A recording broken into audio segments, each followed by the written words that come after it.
Hi guys, and welcome to our last video of level 1. By now I hope you understand what the difference between currency and money is.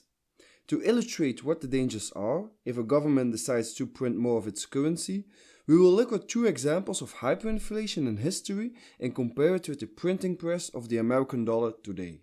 First, we will talk about the Roman Empire and how its currency collapsed. In the second example, we will discuss a more recent example of Venezuela. But first, let's start with an interesting question. How many government currencies do you think have survived? Not in the last 10 years, but as long as mankind exists. 0 currencies, 1 to 10 currencies, 10 to 100 currencies, or more than 100 currencies. What do you think? None. That's correct. There is no evidence that one government currency has succeeded in holding its value.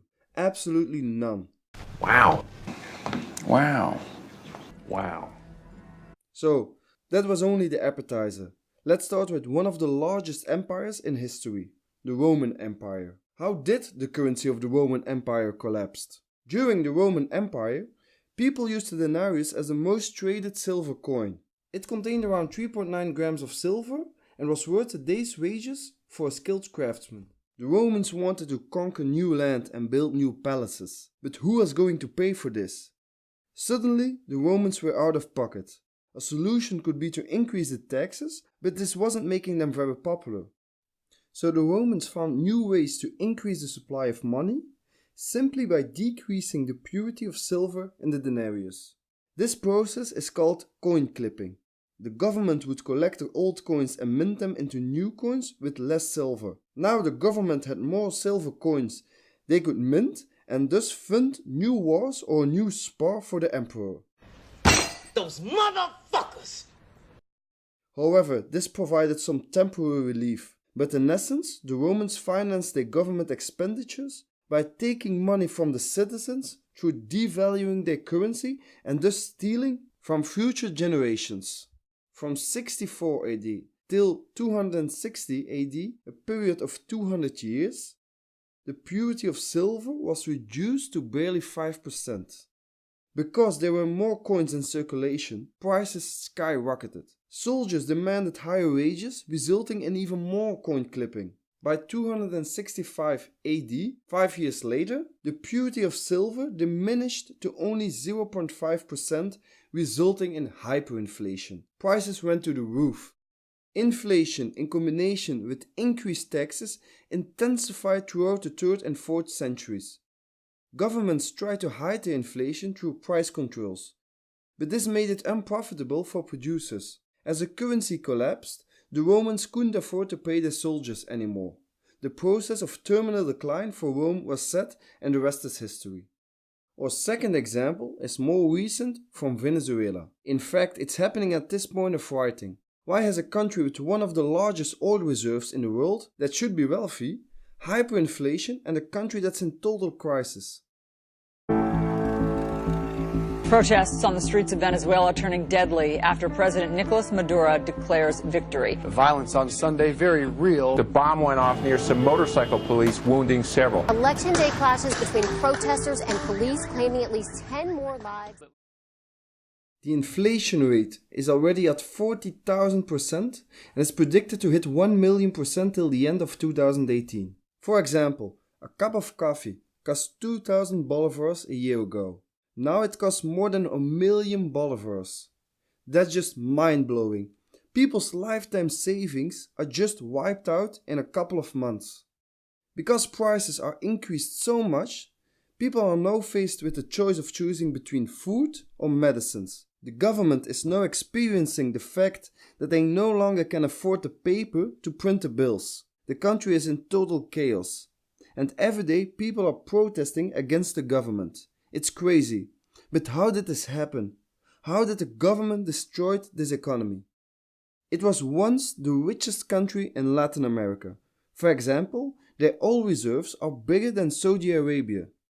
From 1999 till 2013, Hugo Chavez was the beloved president of Venezuela because of his social welfare programs and job creations. The unemployment dropped from 60% to only 30%, but public spending tripled throughout these years. This was only possible with increasing oil prices, which really took off in 2004. In 2013, Maduro won the elections and became the new president of Venezuela. But 1 year after his elections, in 2014, oil prices started to plummet. Because Chavez, his program was largely dependent on oil, the whole economy collapsed because the government simply couldn't cover all its expenses. For example, 95% of the exports was oil. Like history showed us, Maduro made the most irresponsible decision to cover its expenses. He decided to print money. You're a dumbass. Such a dumbass.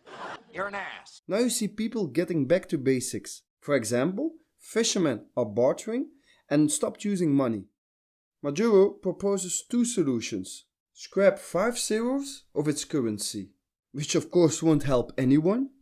A second solution he proposed was the creation of his own cryptocurrency, the petro, which is 100% controlled by Maduro's government, so in fact it isn't a cryptocurrency, but just another inflatable currency. Supposedly it will be backed by their oil reserves, that's still in the ground. And if you have petro coins, you can't reclaim oil for it.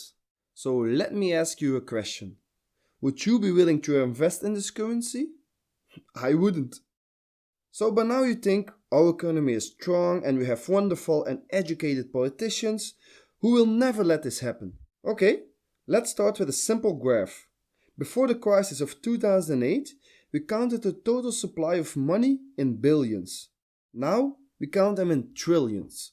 It took 13 years to double the total amount of dollars in circulation.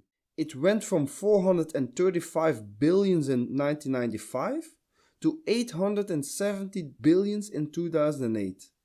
And it took the Federal Reserve only 6 years to go from 870 billions to 4 trillions in 2014.